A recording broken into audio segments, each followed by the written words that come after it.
In today's video, I'm going to teach you how to run Windows 11 virus scan.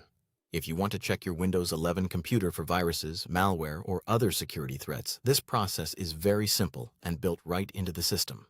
You do not need to install anything extra to get started, because Windows Security already includes the tools you need for a quick check or a more thorough scan. To begin, open the Settings app on your Windows 11 computer by pressing Windows and I on your keyboard at the same time. This shortcut takes you directly into Settings and is one of the fastest ways to access important system options. Once Settings opens, look to the left side menu and click Privacy and Security.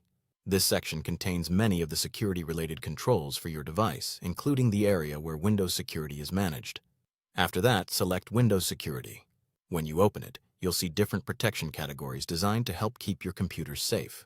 From there, go into Virus and Threat Protection, then choose the option to open the app if needed.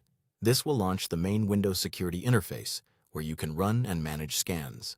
Inside the Windows Security app, go to the Virus Scan section from the left panel. This is the area where you can start scanning your computer and review available scan types. If you just want a fast check of the most commonly targeted areas of your system, click Quick Scan. This is usually the best choice when you want to quickly see whether anything suspicious is detected. If you want a deeper check, select Scan Options. Here, you can choose a full scan to examine more of your files and system areas, or a custom scan if you only want to scan a specific folder or location. A full scan will usually take longer, especially if your computer has a lot of files, so keep that in mind before starting.